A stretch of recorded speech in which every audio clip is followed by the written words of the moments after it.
Кеш жарық достар, қалдарыңыз қалай, бәрі жақсы ма? Қалай сүйге деп жинаған ақшаны шешіп алуға бола ма дейді. Я смс болады. Шұғыл түрде керек болса, егер де миллионнан асқан ақша болса, онда отделениеға барып арыз жазасыз. Миллионға дейін болса, приложение арқылы жабуға болады. Бірақ қазір сразу ескертіп қояйын, 2 күн қарастырылады банкпен. 2 күннен кейін сізге жауап келеді. То есть бірден жаба алмайсыз қазір. Сәлеметсіз бе? Мен отбасы депозит онлайн аштым. Маған банк беру қажет жоқ шығар. Нені беру қажет жоқ шығар? Еркеназ.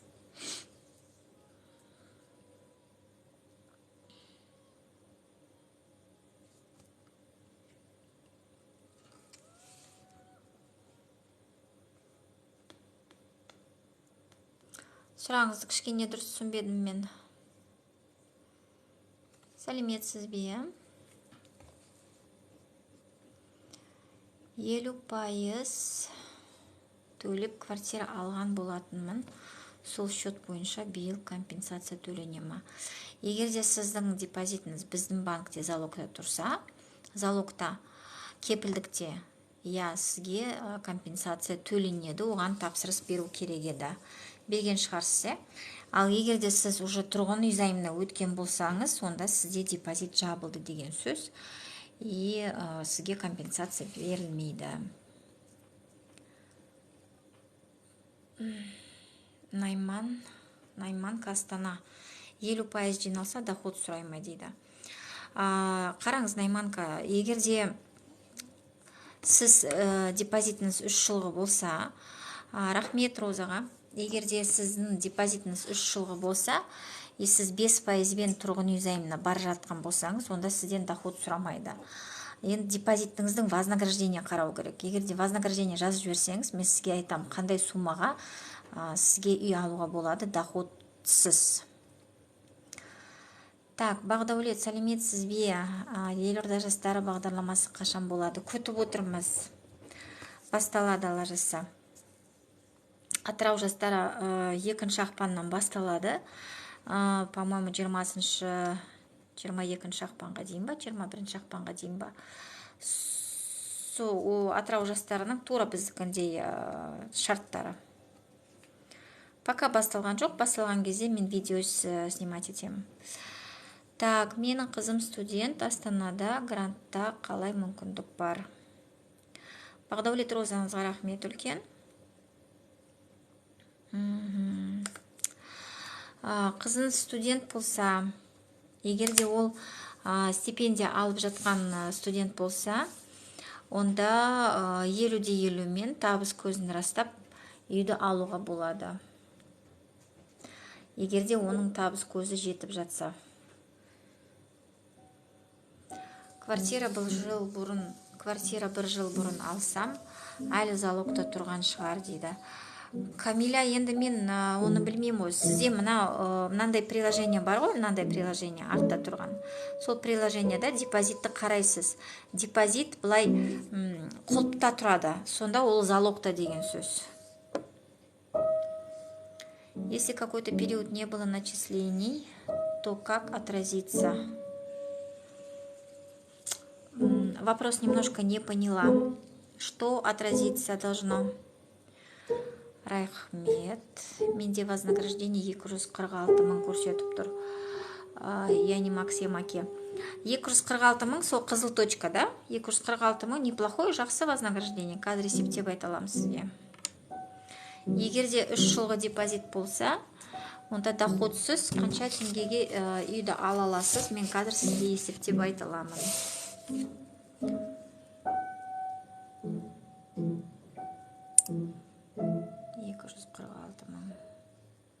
Егер де депозит 3 жылғы болса, калькулятор. Юзер рахмет Розаға. Так, 246 мың. Госпремиямен шатастырмаған шығарсыз, я?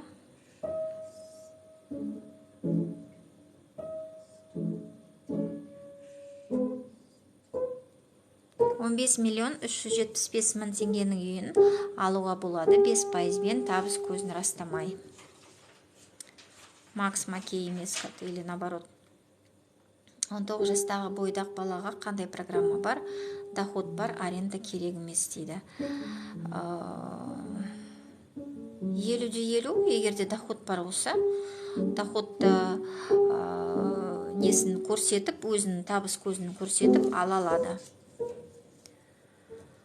Отбасы банкке очередке тұруға бола ма? Пока ондай хабар бізде жоқ, мен айта алмаймын, очередке тұруға бола ма, бізде жоқ па. Тек қана кезекте .kz сайтынан сіз үйдің кезегіне тұра аласыз. Премияны Абай ақпан айында береді. Неге жауап бермейсіз деді. Мен жауап бермегенде сонда не істеп отырмын? Пропискаға тұру керек па? Пропискаға, егер де сіз үйдің кезегінде тұрғыңыз келсе, онда міндетті түрде пропискаға тұру керек. Сәлеметсіз бе? Қазір отбасы банк приложение істемей тұрма. Абай рахмет үлкен Розаға. Или менікі істемей тұрма, депозит өзгертейін десем. Я, бүгін жұмыс істемей жатқан тұғын приложение дұрыс. Ертең кіріп көріңіз, бірақ ештеңкені өзгерте алмайсыз. Премия түспейінше ешқандай өзгерістерді енгізе алмайсыз депозитке. Сәлеметсіз бе? Вознаграждение қашан түседі? Сәлеметсіз бе? Премияны айтып тұрған шығарсыз. Премия ақпан айында түседі. Без первоначального взноса квартира алуға болады ма? Без первоначального взноса бізде жоқ. Кем дегенде 15% болу керек. Егерде вообще мүлдем первоначальный взнос болмаса, онда ипотечный брокерлер деген бар, соларға жүгінсеңіз, олар сіздің ақшаңызға жасап береді. Жүрекшелер что-то совсем аз ғой, 100-ден аса адам отырмыз, а жүрекшелер всего 200 ғана. Так, 50-50 түсіндіріп кетсеңіз дейді. 50% сіздің алғашқы жарнаңыз, 50%-ді банк береді. Сол 50-50. Саламатсыз ба? Қалай ашу керек? Депозитті егерде ашу керек болса, маған жекеге шығыңыз, мен сізге ашып бере аламын. Можно купить депозит чей-то? Можно, но не сейчас. Сейчас закрыта онлайн уступка, поэтому сейчас вы никак не купите. Рахмет лайктарыңызға, рахмет.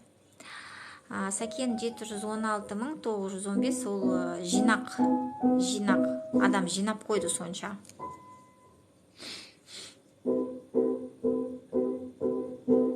О, 5 жылдық болса, тіпті жақсы. 5 жылдық болса жақсы. Уже 15 миллионға үй алуыңызға болады. Март айында бұл сумма еще өзгереді, одан басқа суммаға.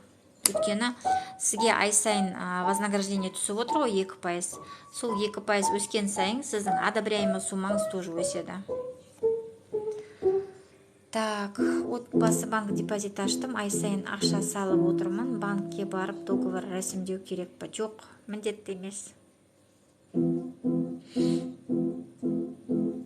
7-20-25 қашан бітетін мен білмеймін, өткені ол бағдарлама біздің банктың бағдарламасы емес. Достар, кстати, мен айтайын деп едім, мен отбасы банкте жұмыс істеймін ғой, өзімен бірге тағы әріптестерім бар.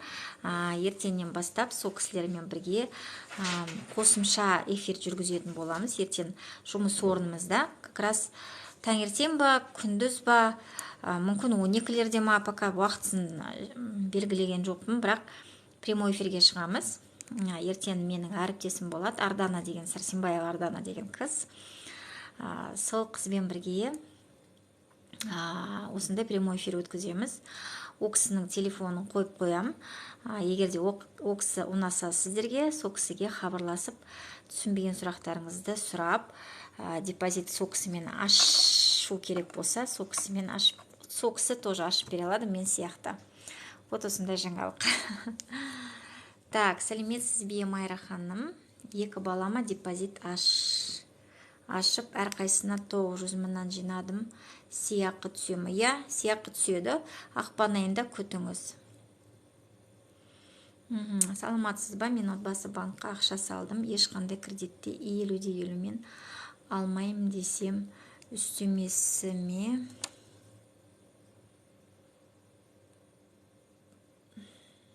Гүлмарал, сұрағыңыз симаған шығар, иә?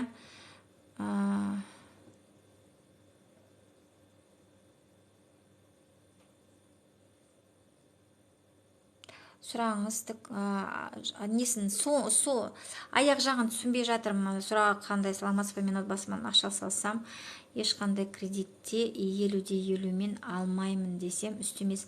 Егер де сіз үйді алмаймын дейтін болсаңыз, ақшаны шешіп алыңыз келсе, шешіп алуға болады. Дина, қайырлы кеш сізге де. Үшеуінде де стрелка тұрса. Қандай стрелканы айтып тұрсыз? Все түсіндім. Госпремия 550. Вот осындай дұрыс, иә. Осылай дұрыс болады. Міне 556 мың госпремия, ол 5 жылдық депозит деген сөз. Дұрыс. Макс, өте жақсы жинап келе жатсыз, жарайсыз. Так, 612 мың премия қашан береді дейді Қанат. Премия ақпан айында күтіңіз. Әділет, рахмет үлкен розаңызға. Пенсионныйдан 700 мың теңге депозитке аударған, маған госпремия түсеме? Түседі алырса. Пенсионер адамға депозит ашуға бола ма онлайн? Я, Мира, болады. Маған хабарласыңыз, мен ашып бере аламын. Отбасы банк ашу үшін, очередке тұру үшін қайда баруым керекпін? Қазір достар, еш қайда бармайсыздар. Қазір негізі біздің өміріміз жеңілденген. Байқадыңыздар ма? Бүкіл нәрсенің барлығын онлайн жасауға болады. Сондықтан үйдің кезегіне де сіздер онлайн тұрасыздар. Кезекте.kz деген сайттан тапсырысты бересіз. Соны бергеннен кейін бір ай күтесіз. 14-14-тен сізге еще смс келеді. Или сіз үйдің кезегіне тұрдыңыз, құттықтаймыз. Или сіз үйдің кезегінен бас тартылды деген смс келеді. Жауап. Так, депозит қашан сатып алуға болады? Депозит, мен ойлаймын, март айында компенсация түскеннен кейін уже алуға болады. 50-50 түсіндіріп кетсеңіз дейді. Мен уже түсіндірдім ғой. 50% сол сіздің алғашқы жарнаңыз, 50% банк береді. Егер де сразу алғыңыз келсе, табыс көзін растап, жоғарылаған пайыздармен алуыңызға болады. Болмаса, егер де дұрыстап жинақтайтын болсаң, 3 жыл бойы 50%-ді, онда жаңағы Мәке мақсат сияқты 5%-бен үйіңізге жетіңізге болады. Табыс көзін растамай аласыз. Гүлмарал, бәсе, 2 ай солай сөйтема дейді. Саламатсыз ба? Сәлеметсіз бе? 1.800.000 тұр, қандай программамен қосыла аламыз дейді. Ұлы жүз еркесі, қараңыз, егер де сіз 50-50 алғыңыз келсе, онда мына 1.800.000-ге жаңағы алатын үйіңіздің 50%-на дейін толтыру керек. Сонда барып қалаған жерден, қалаған үйден алуыңызға болады. Болмаса 30% алғашқы жарна деген бар.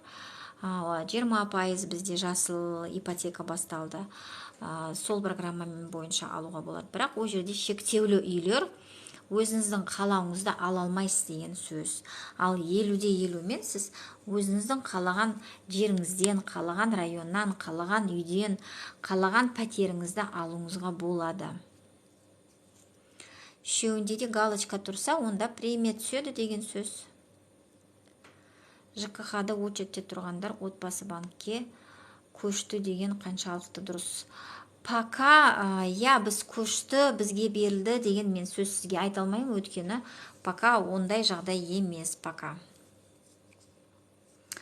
Ұлы жүз еркесі, прописка Алматы облысында. Сұрағыңызды дұрыстап қойсаңыз, мен жартылай сөзден түсінбеймін сұрағыңызды.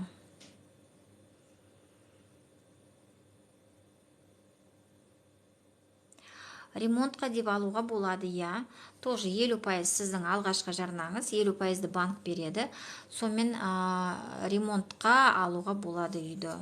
Ол үшін сіз үйдің суретін жасайсыз, одан кейін сметаны жасайсыз. Егерде мысалы өзіңіздің 50%-бен қоса тағы банктың 50%-ін қосаңыз, сонда ну шамамен 5 миллион дейік, иә, 2,5 миллион сіздікі, 2,5 миллион банк береді, сонымен 5 миллионға сіз смета жасау керексіз.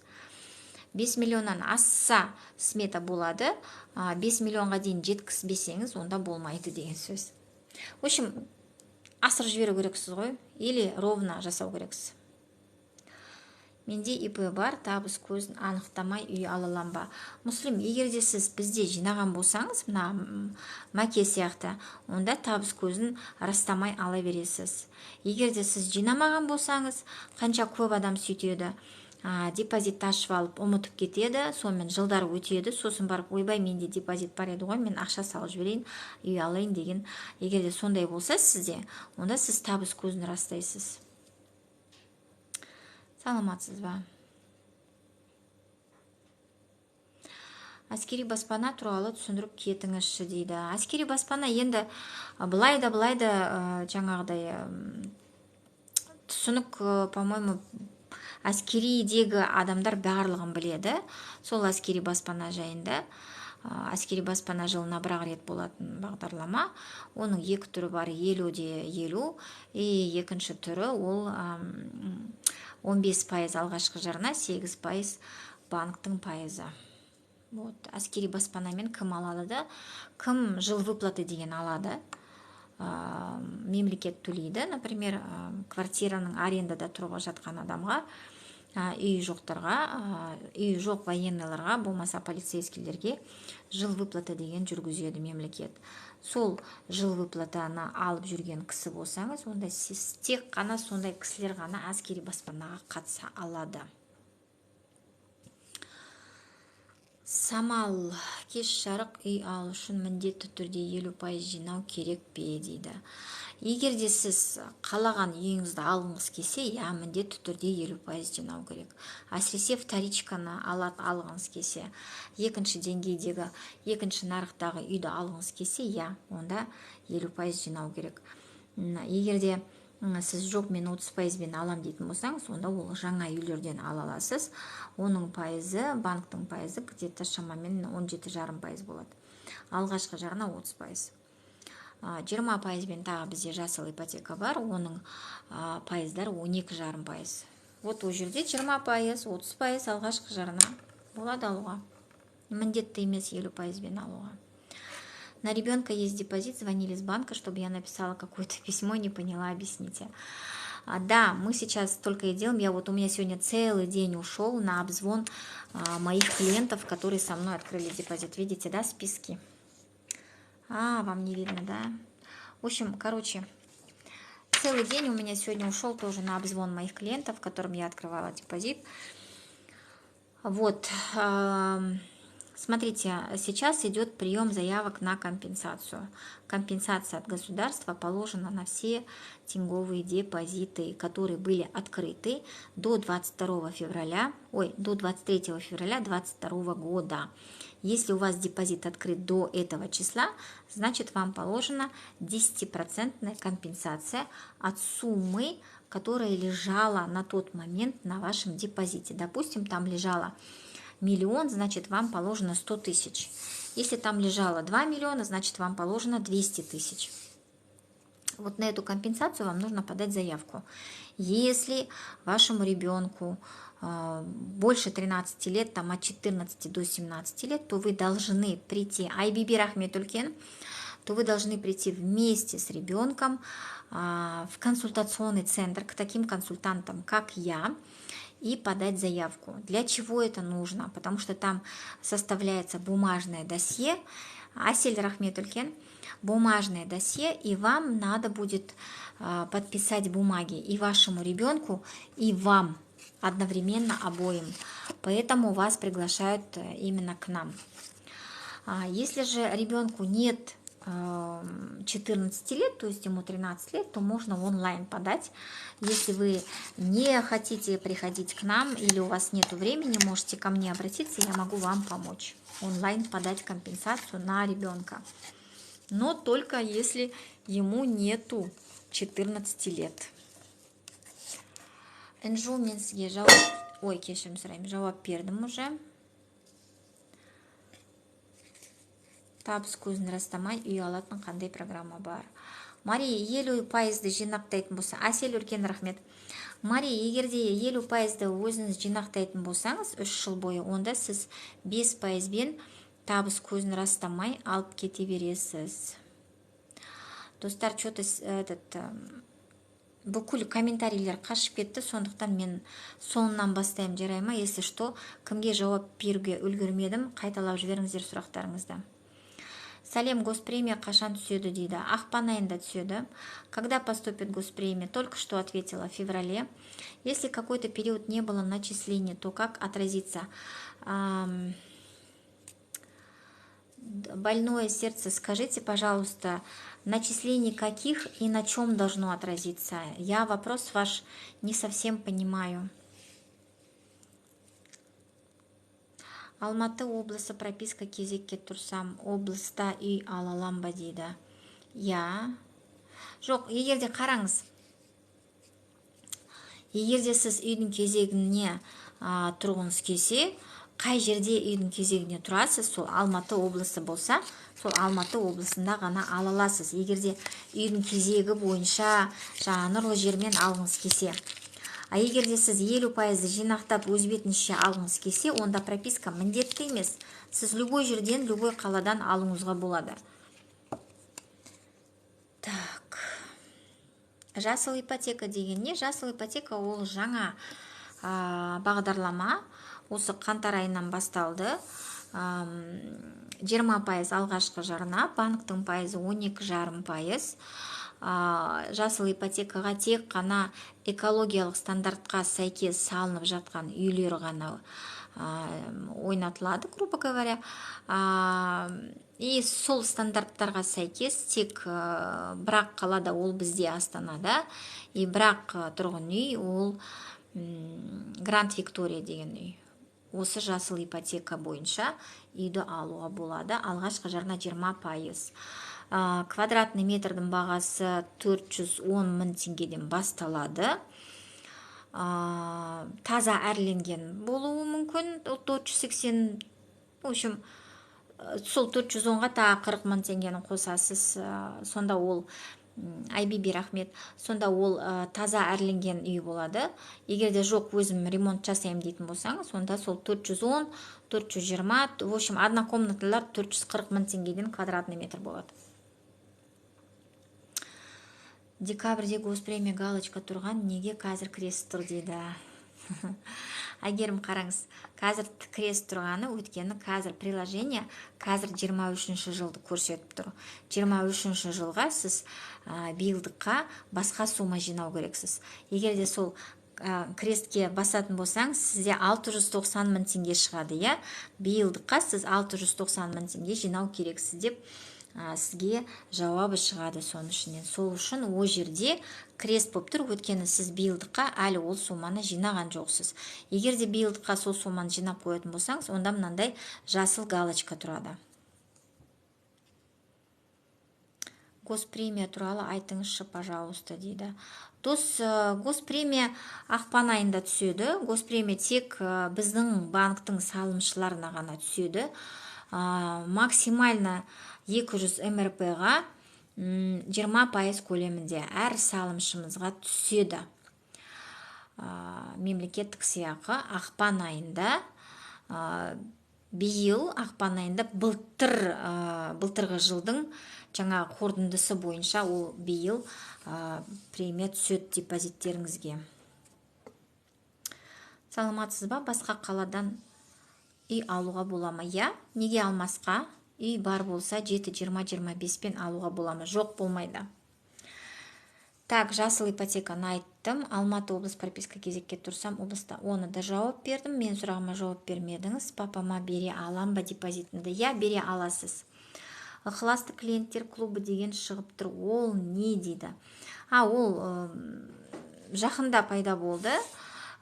Клуб лояльных клиентов, мысалы, сіз жинап келе жатырсыз да, енді келешекте үй алатын деген ойыңыз бар болса, үй алуға жақындап қалған кезде бізде серіктестер бар. Сол серіктестермен сіз біздің салымшы ретінде, мысалы, ремонт жасаймын дейсіз, сонда кафельді сатып аласыз ғой, соның біздің серіктестер болады, солардан сіз жаңағы біздің салымшы ретінде скидкамен солардың заттарын алуыңызға болады. Дұрыс түсіндірген шығармын. Я папаңызға бере аласыз. 50% біраз жетпей тұр, кредит алса, потом ипотека алғанға әсер ете ма? Я.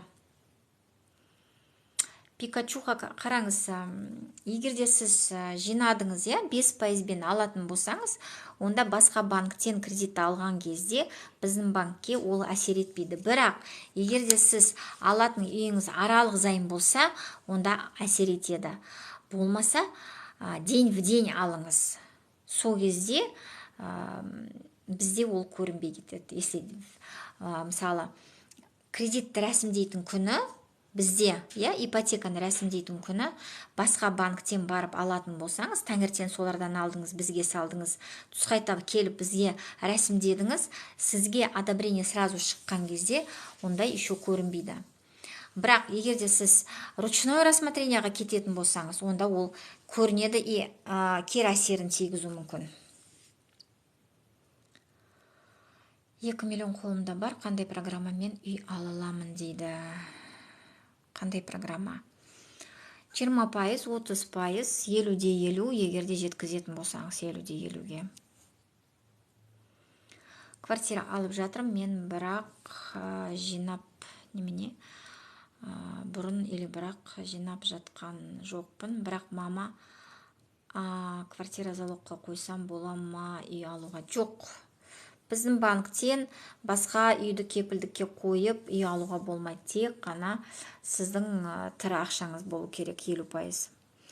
Саламатсыз ба, биыл қандай программалар бар? Биыл енді мына жасыл ипотека шықты, Умайды күтіп отырмыз, Елорда жастарын күтіп отырмыз, Атырау жастарын күтіп отырмыз.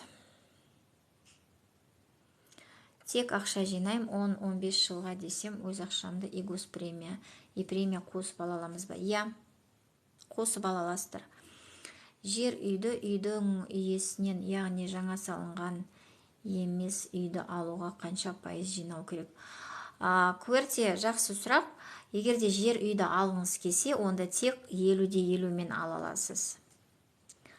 Как можно получить деньги на ремонт? Все так же 50%, 50 на 50. Это ваш первоначальный взнос 50%. Также, если вы, допустим, хотите взять квартиру, взять деньги на ремонт в размере, допустим, ваши 3 миллиона, наши 3 миллиона, этого будет 6 миллионов, вам надо будет поставить квартиру к нам в залог. Но если вы собирали в нашем банке депозит, допустим, вы там собрали 1,5 миллиона, и ваш депозит 3-летний, и вы идете на жилищный займ, тогда можно без залога квартиры, но с гарантом. То есть человек, который может выступить вам гарантом, вот с этим человеком можно без залога квартиры оформить кредит на ремонт. Жылына қарай ма? Мира, ненің жылына қарай ма? Умай туралы түсіндіріп берсеңіз.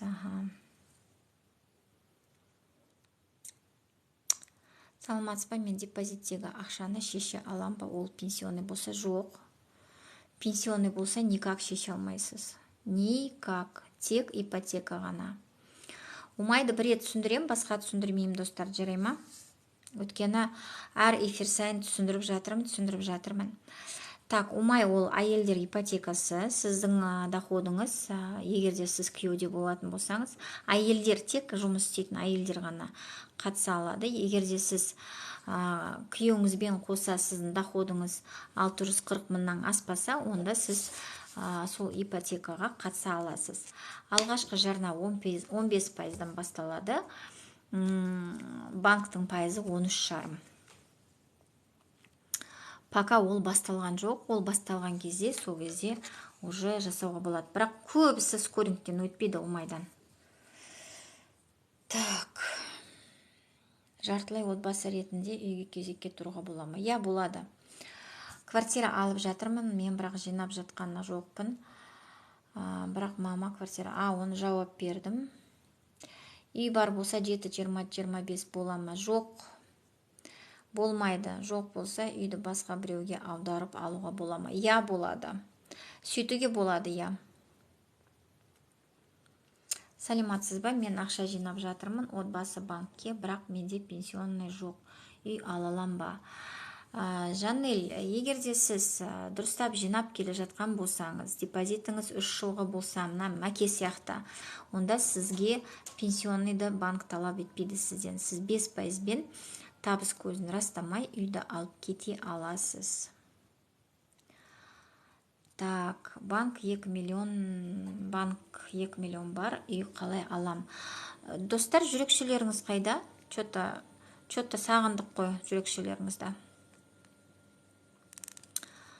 Банкте 2 миллион бар болса, үйді қалай алам дейді. Енді 2 миллион аз ғой. 2 миллионға тағы 2 миллион қосат банк. 4 миллионға үй бар болса, алуыңызға болады. Ықыласты клиенттер клубы ол туралы айттым. Ай сайын 40-50 ден жинаймын десем. Я, дұрыс, жинаңыз 40-50-ден. В начале февраля или может и в конце. Все может быть, я не могу вам точно сказать. Анна, какие можно вам задать вопросы? Задавайте. По отбасы банку вас задавайте вопросы. Бақыт отбасы әлі күшінде ме дейді. Golden Boy, қараңыз, бақытты отбасы ол өтіп кетті. Былтыр маусым айында, по-моему, болды.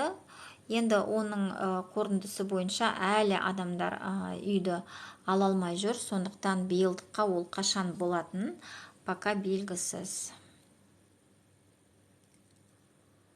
Ой, опять все вопросы қашып кетті.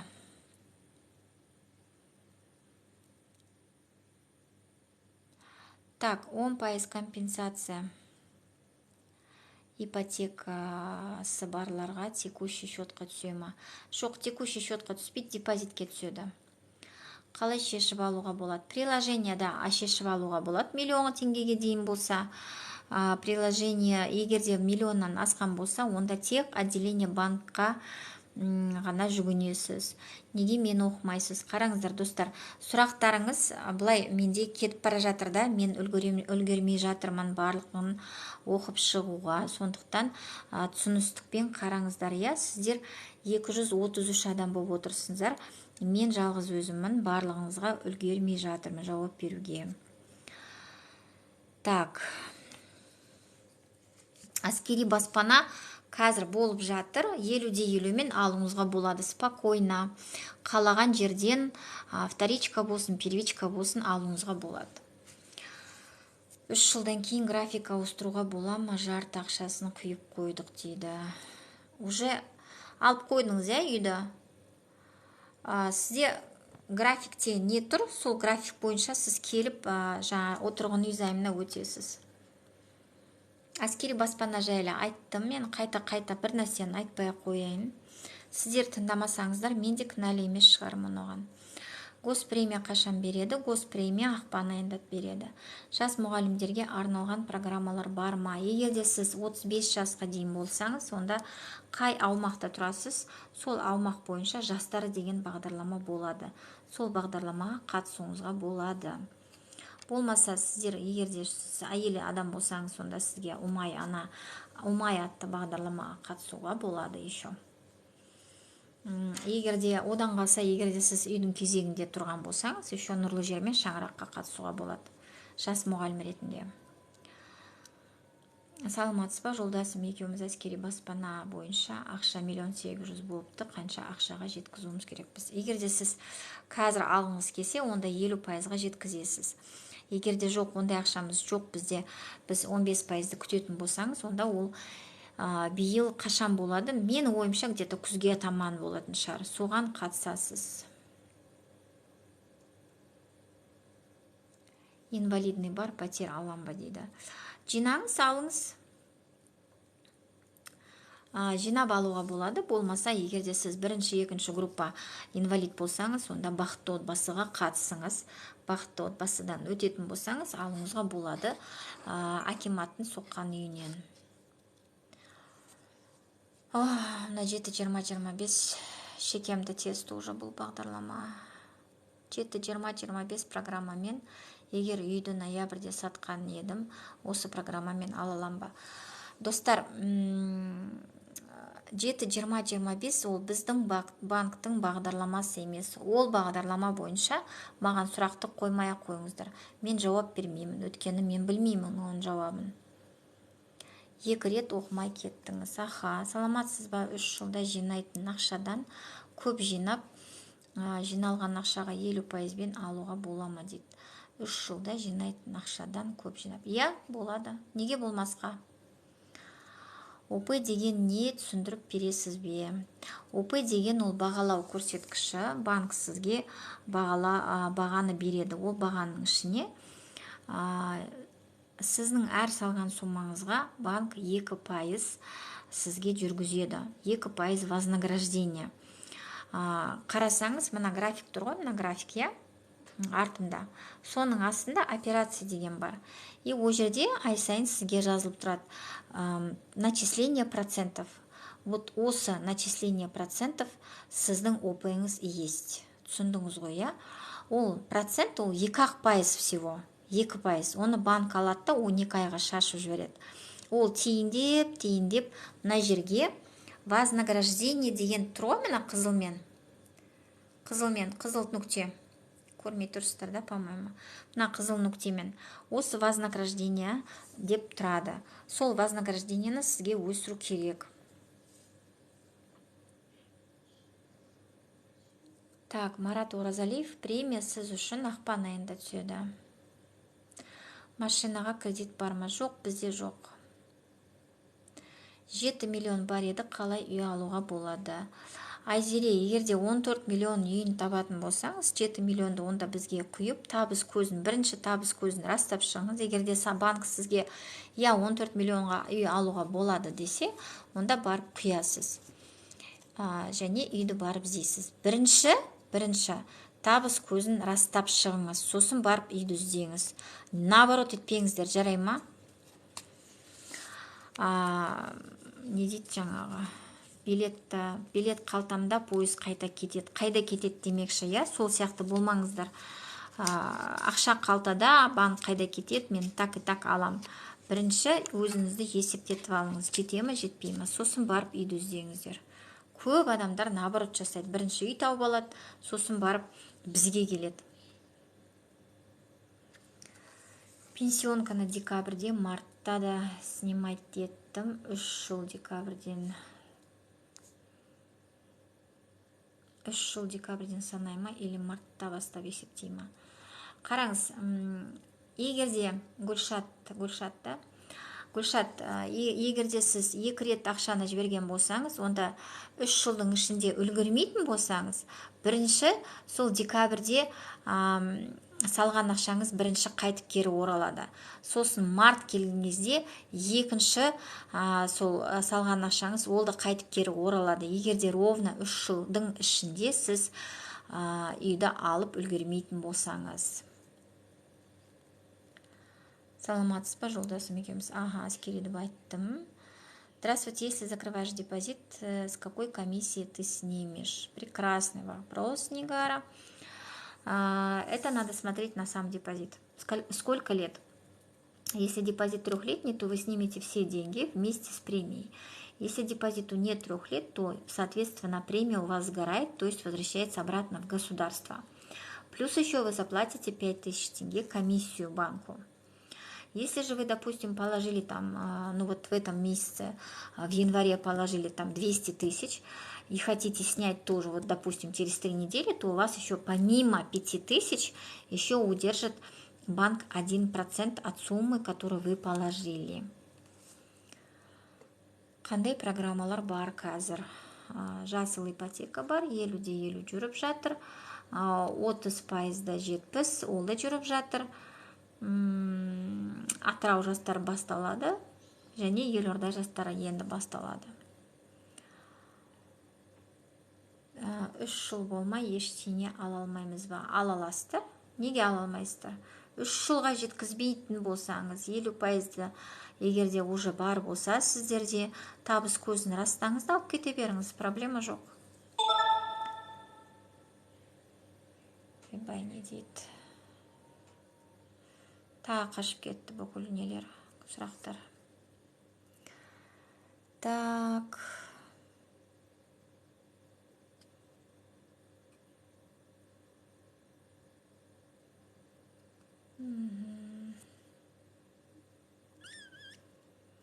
Сәлеметсіз бе, госслужащийларға қанша пайызбен, бастапқы жарна қанша пайыз болу керек дейді. Госслужащий ретінде үйдің кезегінде тұрған болсаңыз, сонда сізге нұрлы жер мен шаңырақ атты бағдарламаға қатысуға болады. Госслужащий ретінде тұрған болсаңыз. Сонда бастапқы жарна 20% болады, банктың пайызы 5% болады. Та самая сары қыз, мен жаңадан аштым 20 миллион, бірақ қандай депозит екенін білмеймін дейді. Ол маңызды емес. Маңызды емес, жинау. Сіз үшін ең басты мақсат ол тек қана жинау. Үйге, болашақ үйге, неғұрлым сізде вознаграждение көп болса, неғұрлым опыңыз өссе, сонда сіздің ипотеканың, банктың ставкасы төмендейді. Егер де сіздің депозитіңіз ашық, бірақ сіз жинамаған болсаңыз, опыңыз өспеген деген сөз, сіздің болашақ ипотекаңыздың проценттері жоғары болады деген сөз. Саламатсыз ба, қатысу үшін неден бастау керек? Бірінші депозит ашу керек и депозитке жинақтау керек. Сонда барып қатыса бересіз бүкіл программаларға. Если объединить два счета, ОП тоже объединяется. Конечно, все объединяется. Если семейный пакетті біріктірсе, ОП тоже бірігіп көбейеді ма? Иә. Балам студент 19 жасақ, күйеуім жоқ, депозитте 2 миллион. Аха, сөйтіп. Процент қандай дейді Светлана? Светлана, ну смотрите, процентті қандай болады? Егерде ол депозитке қарау керек қой. Депозитке қарау керек. Егерде ОП 5-ке жетсе, онда процент 7,5% болады. Егерде ОП 16-ға жетсе, онда процент 5% болады. Счет ашып қойып, бірақ ақша салмаса болады ма дейді. Ая, қараңыз, Ая Руслановна, счет ашып қойдыңыз, ақша салмадыңыз. Копилка сияқты ғой. Копилка сатып алдыңыз да, бірақ оған ақша салмасаңыз, онда ақша көбейе ма, көбеймей ма? Ауа, ауа болып тұрады сол копилканың ішінде. Тура сол ғой. Тура сол. Депозитті ашқаннан кейін, хотя бы 10 мың теңгеден жинап отырыңыз. Хотя бы. И то 10 мың теңгеден жинағаның ол аз деп есептеймін мен. 50 мыңнан жинасаңыз нормально болады. Премия, хотя бы премия алып отырасыз. Саламатсыз ба, депозитке 5 жыл, вознаграждение 210 мың, общий 4 миллион. Қандай предлагать етесіз дейді.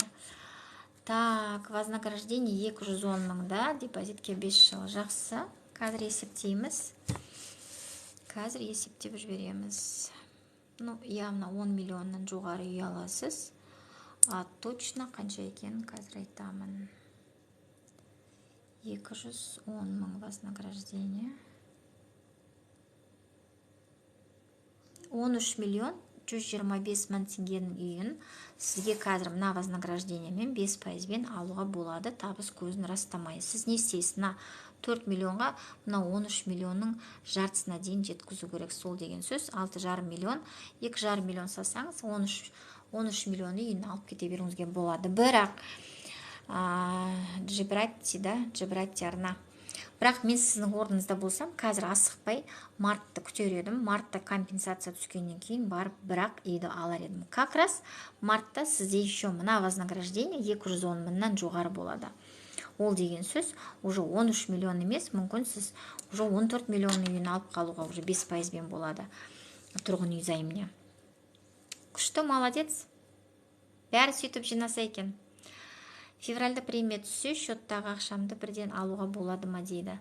Нарбек, қараңыз, егер де сізде депозит 3 жылғы или 4 жылғы болса, алуға болады.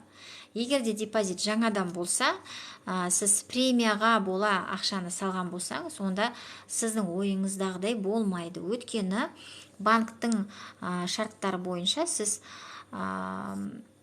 премия түседі, бірақ сіз 3 жылға дейін оны шеше алмайсыз, өйткені премия қайтып кері оралады, егер депозит 3 жылғы болмаса. Депозит 3 жылғы болса, премиямен бірге қоса ала аласыз.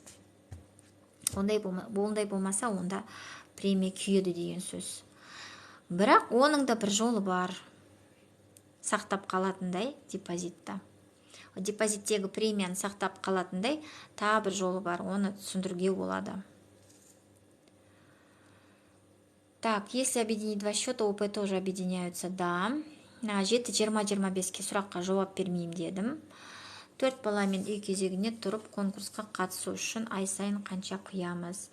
Сіздерге қараңыз, бәрібір сол 10% керек болады, болмаса 20% керек болады. Сол 20%-ға жинақтау керек. Сәлеметсіз бе? 10% компенсация тиеді ме, жоқ па екенін қайдан көруге болады дейді. Қараңыз, Google, егер де сізде приложение бар болса, о жерде 10% компенсация деген батырма бар, соны басатын болсаңыз, соның ішінде шығады. Сол компенсацияға бердіңіз ба, бермедіңіз ба, сізге тиесілі жоқ па. Егер де сізге тиесілі болмаса, о жерде жазылады, сізге тиесілі емес деп. Көп балалымын, 50% бар, бірақ табыс көзі жоқ. Енді 6 ай бойы онда табыс көзін өзіңізге жасауыңызға болады. Начисляется ли 2% в конце года на госпремию или 2% начисляется только на внесенную сумму? 2% начисляется на все, и на премию, и на вашу внесенную сумму. Вторичкадан 30%бен ала алам ба? Жоқ, ала алмайсыз. Нам накручивают проценты. Проценты накручивают все банки. Абсолютно все банки накручивают проценты. Другое дело, какой банк меньше процентов накручивает. Ваш выбор за вами, поэтому выбирайте всегда. Так, если объединить два счета, да, я уже ответила. Декретный түсіп мәз болсын ба қызау дейді. Мен вообще-то декретныйға түскен жоқпын. Декретныйға кететін уже мен жасымда келмейді. И шыны керек, ойымда жоқ. Счет ашып қойып, бірақ ақша салмаса болады ма? Жауап бердім. Қайырлы кеш, мен счет ашқым келеді. Қайтадан қалай ашқан дұрыс? Санду, маған хабарласыңыз, мен сізге счет аша аламын. Общий суммадан қысқара ма 10%? Телефонды пайдаланып үйрен бірінші дейді. Кімге кім айтып жатыр, түсінбедім мен.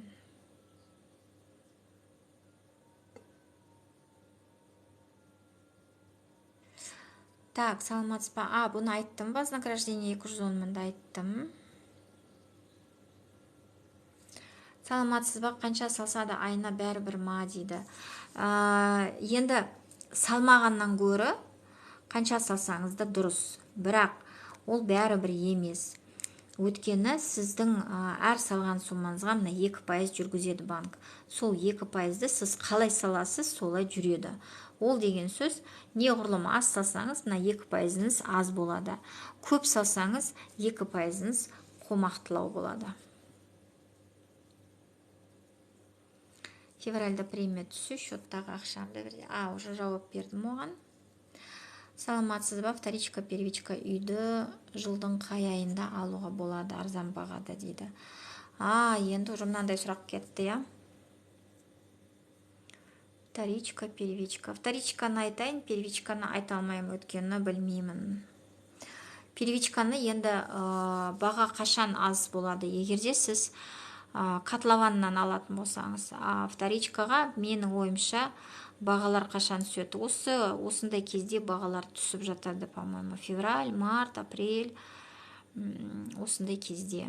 И менің ойымша осындай кезде алған дұрыс, өйткені сіз үйдің жылы емес екенін осындай кезде біле аласыз. Жаздың күні жүрген кезде сіз оны әрине түсіне алмайсыз. Так.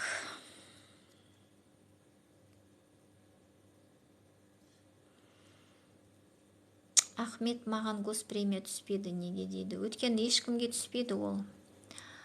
Вторичкадан 30% жоқ болмайды. ТО-да жұмыс жасаймын. Қай программамен алсам болады? 50-50-мен алыңызға болады.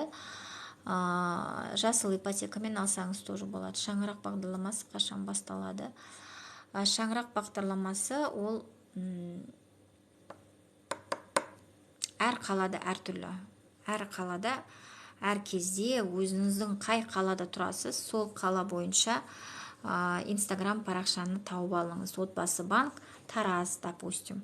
Отбасы банк Алматы. Бізде отбасы банк Астана деген Инстаграм парақша бар. Сол Инстаграм парақшаны официальный аккаунт деп жазылады. Соған жазыласыз да, содан қарап отырасыз қашан болатын. Саламатсыз ба? Неше дастан ашады дейді. Қандай дастан?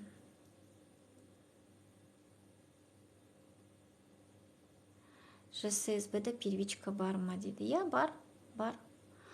Халық банк емес, отбасы банк. Общий сумма қысқара ма 10%? Оны жауап бердім.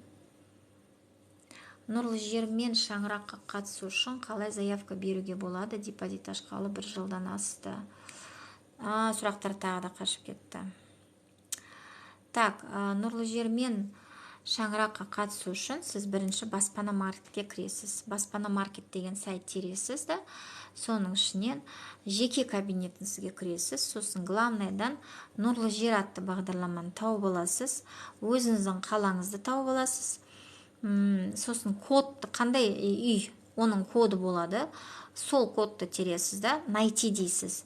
Сонымен ол үйдің нелері шығады, жаңағы үйлер, пәтерлер, соған тапсырыс бересіз да, үй күтесіз. Шаңырақ қашан бітеді? Ол біткеннен кейін қайтан кіресіз өзіңіздің жеке кабинетіңізге. Сол жеке кабинеттен мои заявки деген бар. Сол мои заявкиге кіргеннен кейін сосын оның ішінен сіз көресіз. Сіз өттіңіз ба, өтпедіңіз ба? Именно сол баспана маркеткен нені беру керек, тапсырысты беру керек. Саламатсыз ба? Атырау жастарының шарттарын айтасыз ба дейді. Я айтамын. Атырау жастары 2 ақпаннан басталады, ровно 20 күн жүреді. Сіздер кім қатыса алады? 18 жастан бастап 35 жасқа дейінгі жастар жұмыс істейтін мемлекеттік мекемеде жұмыс жасау керексіз. Спорттық сала, медицина сала, денсаулық саласы, журналистика саласы дегендей.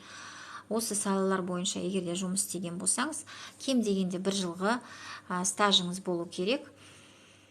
Так, айлық, по-моему, 205 мыңнан аспау керек адам басына. 18 миллионға дейін үй алуға болады. Алғашқы жарна 1,8 миллион уже депозитте жату керек. Ну и біршама о жақта құжаттарды енгізу керек болады. Или сіз ол құжаттарды қағаз жүзінде алып барасыз, или сайтқа ілесіз PDF форматта. Банктың жарнасы 5%, 18 миллионға дейін алуға болады. Ол алғашқы рыноктан болмаса, нарықтан болмаса, екінші нарықтан алуға болады. В общем, жақсы бағдарлама менің ойымша. Бальная системамен есептеледі. Егерде мысалы өзіңіз бар, сіз күйеуіңіз бар, әйеліңіз бар, кішкентай балдарыңыз бар, оның барлығы есепке кіреді.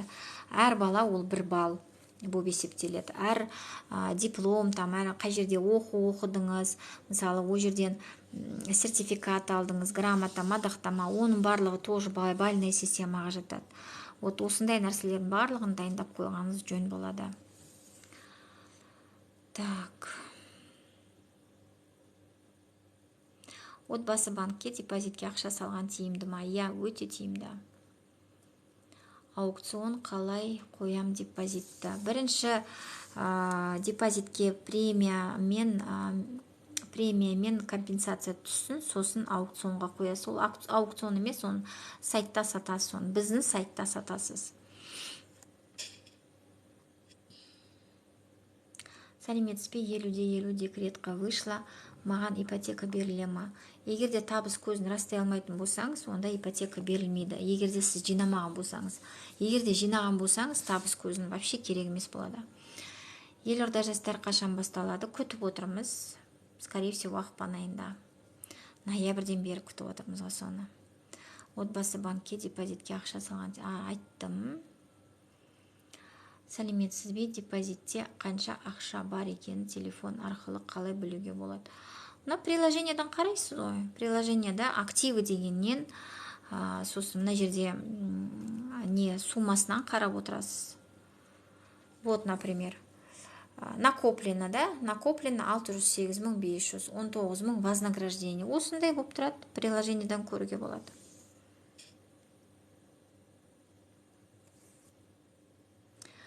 Улан Асанов, осы банк соңғы кезде бұзылды, алдап 4% деген жоқ. Неге жоқ? Бар. 4% түгіл, 3-7 бар, 3-5% бар. Ол сіздің жинағыңызға қарай. Егерде сіз дұрыс жинадыңыз, мысалы мен осыдан айтқан едім, 2 апта уже болып қалды, по-моему, 2 апта бұрын бір кісі келген, 11 жыл жинаған. 11 жыл жинағанда ол 5,5 миллион жинаған. Оның вознаграждениесі 800 000 болды. 800 000. Ол вознаграждениемен оған 53 миллион үйін алуға болады 5%-бен. Бірақ ол жоқ, мен 18 миллион үйін алғым келеді деді. Енді жинағына қарай. Сонда ол 3-7%-бен алды. Так что ондай нәрсені айтпай қойыңыздар. Бізде жұмыс істемегеннен кейін, барлығын көрмегеннен кейін өйтіп айтудың қажеті жоқ. 1 300 000 первоначальный үй алатын бағдарлама бола ма? 50-50 кредит. Енді 1 300 000 болса, өзіңізде 2 600 теңгенің үйі бар болса, конечно, болады. 50-50 мен алыңыз. Здравствуйте, какая программа есть для госслужащих? Нурлы жер, Шанрак, если вы стоите в очереди, да, вот по этим программам можно будет взять, если вы госслужащие. 1000 рет сұрадым ғой, құдайым-ау дейді. Енді мынаны оқып жатырмын мен, иә. Мен Россияда жұмыс жасаймын, жилстрой арқылы үй ала алам ба? Аян Жарылғасович, егерде справка болса, 6 айлық және картаға түседі ғой айлығыңыз, солдан выписканы алып келетін болсаңыз, қолмен, печатпен менеджердің онда алуыңызға болады. Так, саламатсыз ба, депозитке Народный банктен перевод жасауға бола ма? Болады. Ол перевод арқылы емес, сіз платежыға кіресіз, платежыға поисковикке отбасы банк деп кірсеңіз, сразу шығады пополнение депозита, сонда соны таңдайсыз, альтернативный кодыңызды тересіз и жасай бересіз. Перевод емес, платежы арқылы жасайсыз. Так. Дома какого года подлежат ипотеке через отбасы банк? Классный вопрос, суперский вопрос. Так, а где наши лайки, друзья? Я тут сижу, у меня рот не закрывается, а от вас лайков нету никаких. Вы сидите, молчите, только стучите свои вопросы. И при этом 2 сердечка ударить тяжело. Онур бол, рахмет. Көңілімді көтеріп қойыңыздаршы сөйтіп. Дома, смотрите, вот классные лайки пошли, супер, молодцы. Дома, смотрите, если дом панельный, то дому должно быть не более 50 лет, это максимум 72 года дом должен быть. Если дом кирпичный, то не более 60 лет, то есть это получается 63 года дома можно будет кредитовать, банк берет такие дома. Сәлеметсіз бе, студенттерге қандай бағдарлама дұрыс или бар өтініш айта аласыз ба дейді. Так, студенттерге, скорее всего, 50-50, скорее всего. И то ол стипендия алу керек болады. Так. ИП мен ипотекада үй қалай болады? ИП-ні қалай біз тартамыз? ИП-нің доходтарын не ретінде тарта аламыз? Табыс көзі ретінде 50%-ді салатын болсаңыз, пожалуйста, алуға болады. Елорда ақпан айында болады, Елорда жастары. Так, бұны жауап бердім. Қандай ипотекамен бар? Выгодный отбасы банкта новостройкаға. 50-50 мен, егерде сіз жинаған болсаңыз, 5%-бен сіз новостройкадан да ала бересіз. Ол выгодный. Егерде гарантия КЖК-сы бар болса, онда 7%-бен алып кете бересіз. Ой, кешірім сұраймын.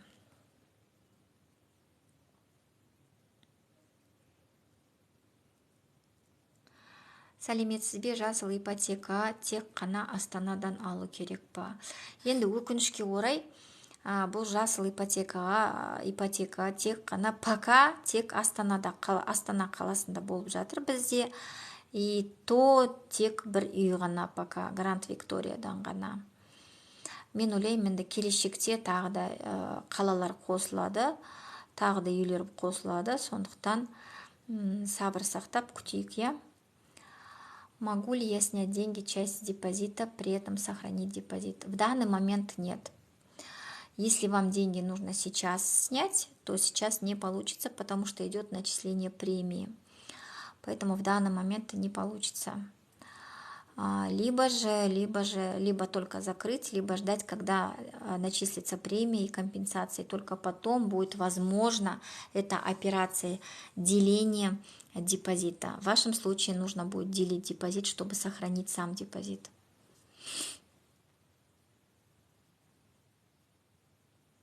Майра ханым, сіз қай қаладан боласыз? Мен Астана қаласынан боламын. Сәлеметсіз бе? Умай программасы ОП балы маңызды ма? Умай программасына жоқ. ОП-ға қарамайды, бере береді. Главное, скорингтен өтсеңіз болды. Айка, 50-50 жинадым, жилстрой, бірақ выхожу в декрет, маған ипотека оформлять етеді ма? Айка, қараңыз, 50-50 жинаған болсаңыз, вознаграждениені жазып жіберіңіз, мына кісілер сияқты. Мен сізге айтам, қандай суммаға сіз үй алуыңызға болады, егерде депозит 3 жылғы болса. Сәлеметсіз бе, депозитте қанша ақша бар екенін? Так, это жауап бердім. ОП 4 болып тұр, счетта 1 200 000, үстін 50%-ке толтырып, қандай процентпен береді? Егерде ОП-ны 5-ке жеткізетін болсаңыз, онда сізде 7,5% болады. 7,5. Менде ОП 2,5. Онда сізде шамамен, наверное, 9% болатын шығар. Жасыл ипотека тек Гранд Виктория ғана, любой новостройка болмайды. Тек Гранд Виктория ғана. Шаңырақпен Алматы облысы үй беріле ме дейді. Енді ол қарау керек сізге, Алматы облысында болып жатыр ма, жоқ па? Алматы жастары до 20 лет, до 29 лет бола ма? Алматы жастары 35 жасқа дейін емес па? 35 жасқа дейін, иә. Сұраққа жауап берші дейді. Сұраққа жауап беріп жаттырған мен емеспін ба? Аузым кеуіп кетті даже сұраққа жауап бергеннен. Сіздер болсаңыздар қиналып жатырсыздар. 2 миллион теңге құйсам, үй алума бола ма ипотекаға? 4 миллионға үй бар болса, иә, болады алуға. Неге болмасқа? Орал жастарына жоқ па бұл программа? Күтіңіз болып қалады, я так думаю. Шаңырақпен Алматы облысы. Так, бұны жауап бердім. 3 адам депозитін қосса, мерзімі 3 есе көбейе ме дейді. Жоқ, мерзімі көбеймейді. 3 адамның депозитін қосатын болсаңыз, 3 адамның ОП-сы қосылады, 3 адамның вознаграждениесі қосылады, бірақ жылдары мерзімі көбеймейді. Қалай ол сонда? Мен түсінбедім. Қай депозиттің жылы көбірек болса, сол жыл өтеді алып жатқан адамға. Саламатсыз ба, 5 жыл болды, ақша салғалы отбасы банкке, үй алмадым әлі дейді. Макс, қанша сізде вознаграждение? Жазып жіберіңізші. Алоға, алло.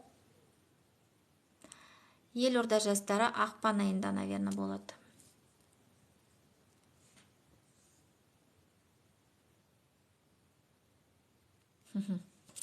Майруш, привет, четко объясняешь. Спасибо большое. Не знаю, кто это. Пенсионка қарай ма 10% құйса дейді. Міндетті түрде.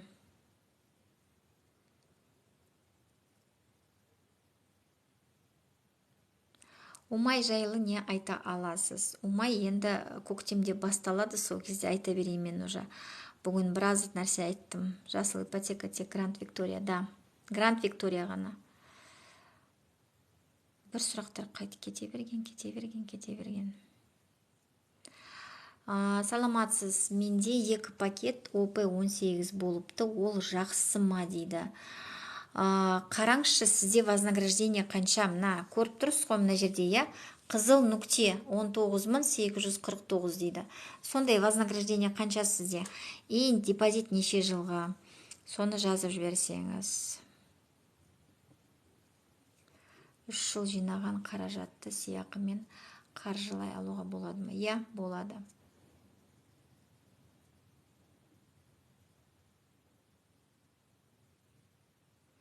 Так, я не поняла, мне кажется, все вопросы...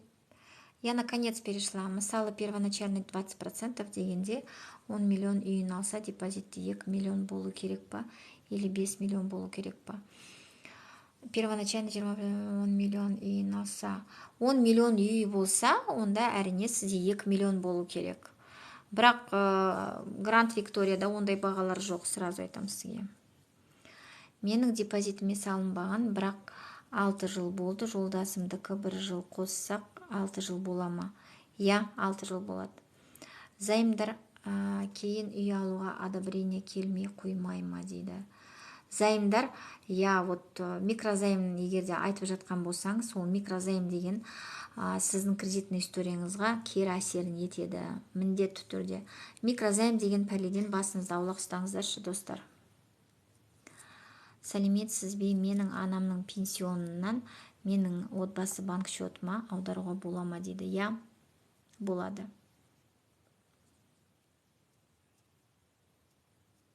Астана қаласынан первоначалкасыз қалай үй алса болады, Умайдан басқа. Басқа жоқ ондай нәрсе. Егерде сіз посредник мырзаларға бармасаңыз, олар сіздерге шығарып береді, ақша үшін әрине. Мұғалімдерге қалай квартира алуға болады? Айттым уже ол сұрақты. Сәлем, маған 4 миллион деп ашып берді, сонда мен 2 миллион жинап алалам ба? Атырау Мақаттан ауылдан үй. Егерде о жерде болса, 4 миллион үйлерін, конечно, алаласыз. Негізі сол, сіз оған қарамаңыз, сіз жинақтаңыз. Білесіз ғой, шамамен үйлер қанша болатын, не? Егерде 10 миллион болса, онда сіз 5 миллион жинақтау керексіз. Мына графикке қарамай жинайсыз өзіңіз.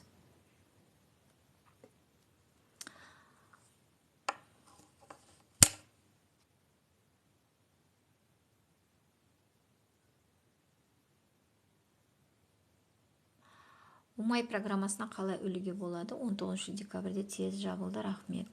Күтіңіз ол, Умай бағдарламасы наурыз, менің ойымша наурызда басталатын сияқты, сол кезде сіз уже оған не алмайсыз, келесіз, банкке де келесіз, кеңес беру орталығына да келесіз, и есептетесіз сол кезде. Егерде сізге предварительно одобрение шығып жатса, сосын барып үй іздей бересіз. Мультисертификат предквалификация қолыңызға беріледі. Алдын ала мақұлдама деген қағаз. Сол қағазды алғаннан кейін барып үйді іздейсіз. А так уже 19 декабрьде ұмытсаңыз болады, уже өтіп кеткен дүниені. Айтпай қойыңыздар. Так. Мүгедектерге қандай жеңілдік бар, апай дейді. Бірінші, екінші группа мүгедек болсаңыз, үйдің кезегінде тұрған болсаңыз, сонда сіздерге бақытты отбасы деген бағдарламаға қатысуға болады.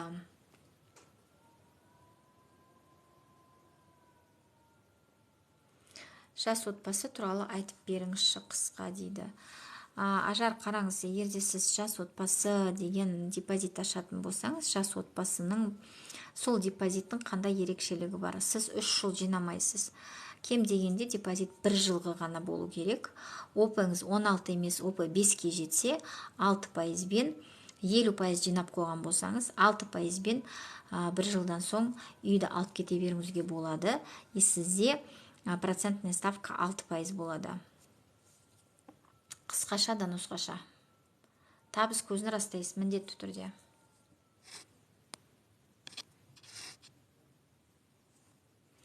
Жетпіс 7 мың вознаграждение әрине аздау болады.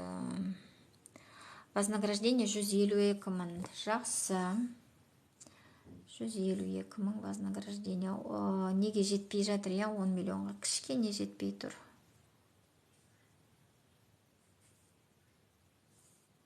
$9 миллион 500-ге үй алуға болады. 5%бен табыс көзін растамай. Егер де сіз осы суманың жартысын жинамаған болсаңыз, сол жартысына жеткізу керек болады.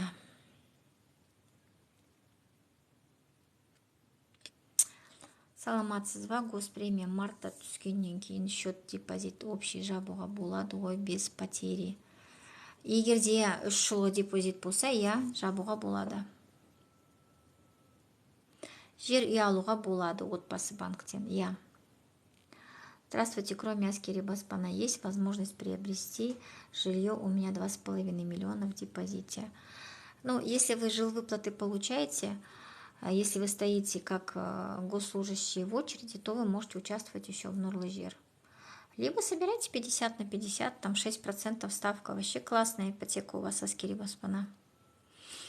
Елорда жастары пенсионка ИП арқылы түсіп отырса қатысуға бола ма? Айсұлу жоқ. Болмайды. Елорда жастарына қатысу үшін сіз мемлекеттік мекемеде жұмыс істеу керексіз, кем дегенде 1 жыл. Сіздің сөзіңізге қарағанда сіз просто жас адамсыз и пенсионканы ИП арқылы құйып жатырсыз. Ол болмайды. Сіз либо медицина саласында, либо спорт саласында, либо білім саласында, либо журналистика саласында жұмыс істеу керексіз. Кем дегенде 1 жыл. Сонда ғана қатыса аласыз. Какие условия снятия денег с депозита? До 1 миллиона тенге вы можете снять деньги через приложение. Но не сразу. Банк будет рассматривать 2 дня вашу заявку.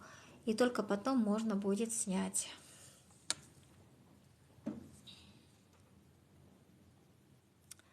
Мен 1 жыл алдым. Депозит ашып, 2 ай ғана салып, сосын салмай кеттім. Қазір қайта жалғастырса бола ма? Болады, даже керек жалғастыру.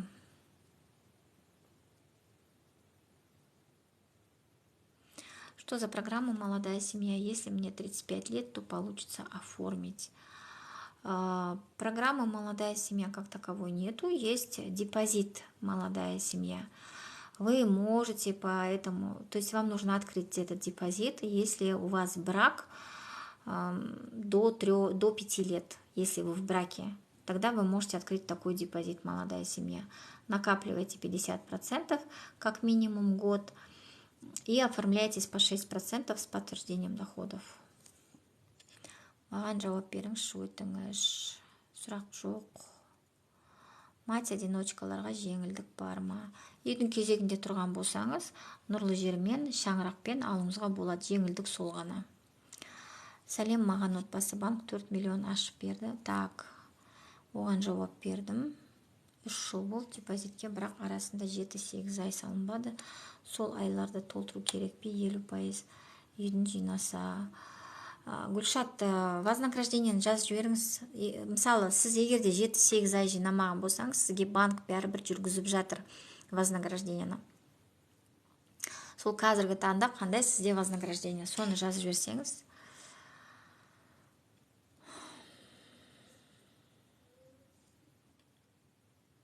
Гранд Викториядан 3 комната қанша тұрады? Ой, күшті сұрақ. Гранд Викторияда 3 комната шамамен 83 квадрат. Бағасы 410 мың теңгеден, 83 квадрат көбейтеміз 410 теңгеге. Сонда 34 миллион болады. 34 миллионның 20%, ол 6 миллион 806. Бірақ бірінші табыс көзін есептетіп алыңыз. Жете ме, жетпей ме? Өйткені ол жерде де ай сайынғы төлем аз болмайды, достар. Ой, Алла, кешірім сұраймын.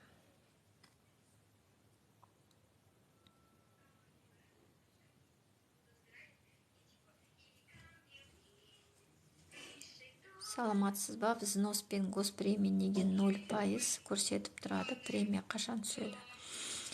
0% деп көрсетіп тұр, өйткені жинамады, биылдыққа әлі бір тиын салған жоқ, сол үшін ол 0 деп тұрады. Сіз ол приложение биылдықтың несін көрсетіп тұр, жағдайын көрсетіп тұр, былтырғыны емес.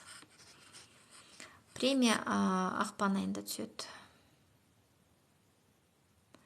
Первый начальный үй алуға бола ма? Қандай банктен алуға болады? Білесің, ойбай, что-то мен қайта есіне бердім. Сұрақты түсінбедім. Бақытбек, первоначальный үй алуға бола ма? Қандай банктен алуға болады, білесіз бе дейді.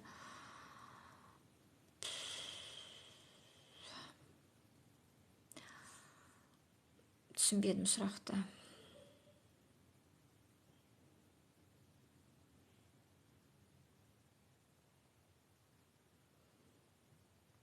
Көп балалы отбасы 1 миллион алуға бола ма, или еще жинау керек па? Миллион теңге жиналды ма сонда сізде? Миллион теңге жиналса, онда сізге не жасауға болады? Үйдің кезегінде тұрған болсаңыз, бақытты отбасы, нұрлы жер, шаңырақ атты бағдарламаларға қатысып жүріңіз. Ол жерде бәрібір 20% талап етеді банк.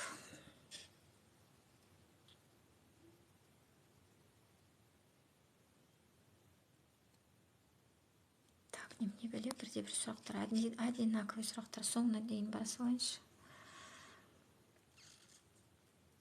Я, Асылхан, Гаухар Бекенім таныйым, я. ОП 112, вознаграждение 115. Ой, молодец, Айка. Вознаграждение 115 тоже немного, есептеп жіберейік, 115 мың.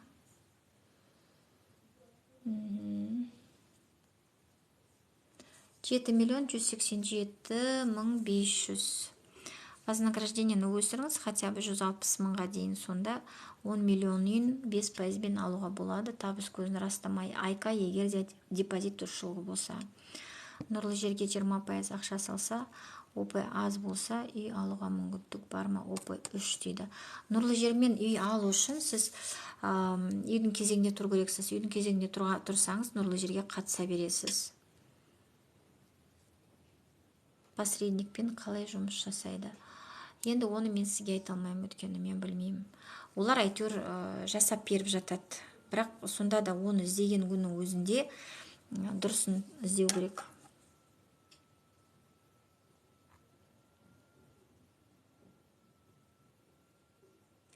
Нұрлы жер, шаңырақ вознаграждениеға қарай ма? Я, қарайды вознаграждение. Мысалы, бізде Астанада нұрлы жер былтыр болған кезде, сол кезде вознаграждениеға қарады. Кімнің вознаграждениесі көп, солар өткен тоғын. Вознаграждение 50-58 мың, 3 жылда жинағаным 2 миллион. 50 мен 7 миллион қазір салсам, сразу қанша переплата. Алия, қараңыз, енді сізде 58 мың вознаграждение болса, 2 миллион жинадыңыз, онда 9 миллион. 9 миллионға 18 миллион 7,5% бен алу үшін 18 миллионды көбейтеміз ОП 5-ке, бөлеміз мыңға. Вознаграждение сізде 90 мың болу керек. Сізде қазір вознаграждение 58 мың, сондықтан сізде 7,5% болады деп айта алмаймын. Өткені сізде вознаграждение 90 мың болу керек, 7,5% бен алу үшін. И сізде, скорее всего, пайыз 7,5, 8,5, может быть 8,5 болып қалатын шығар, наверное. Переплатаны енді бізге келгеннен кейін сізге айтып береді қанша переплата болатынын. Ауылдағы жер үйімді залог қойып 5 миллион жинақ, жилстройда бар, қаладан 2-3 бөлмелі үй қалай болады екен? Біздің банк енді алмайды ғой ауылдағы жерді залогқа. Залогқа біздің банк точно алмайды. Басқа банкке қойып, залогқа олардан первоначальныйда алып, бізден сосын жаңағыдай арғарай алуыңызға болады. Бірақ екі кредит төлейсіз ғой сол кезде. Ана банктың кредитін төлейсіз, и біздің банктың кредитін төлейсіз. Қиналып қаласыз ғой сол кезде. Саламатсыз ба? опы көбейту үшін ақшаны қалай салған дұрыс? Қомақтылап салған дұрыс. Шаңырақ бағдарламасына отбасылы болу міндетті ме? Жоқ, міндетті емес. Шаңырақпен Алматы облысында үй беріле ме? Берілетін шығар. Жауап беріңізші. Қандай бағдарлама бар? Балам 19 жаста. Бұған жауап бердім ғой мен уже.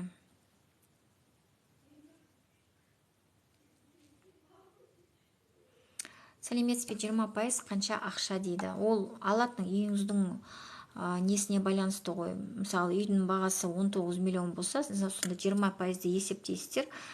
Ол 3 миллион 800 теңгені құрайды. 5 рет жаздым дейді. Достар, все, мен уже шаршадым. Бетейік, таңертең болмаса күндіз Кенесары 4-ке мен барамын. Сол кезде неден прямой эфирге кіремін. Өзімнің коллегам Сәрсенбаева Арданамен бірге. Сонда тағы сұрақтарыңызды дайындап қойыңыз. Сол кезде ол кісі және мен екеуміз отырып сіздерге жауап беретіндей боламыз. Алла жазса. Болды, қайырлы түн баршаңызға. Жақсы жатып жайлы тұрыңыздар. Баршаңыз үйлі болыңыздар. Өздеріңіздің мақсаттарыңызға жетіңіздер. Сау болыңыздар.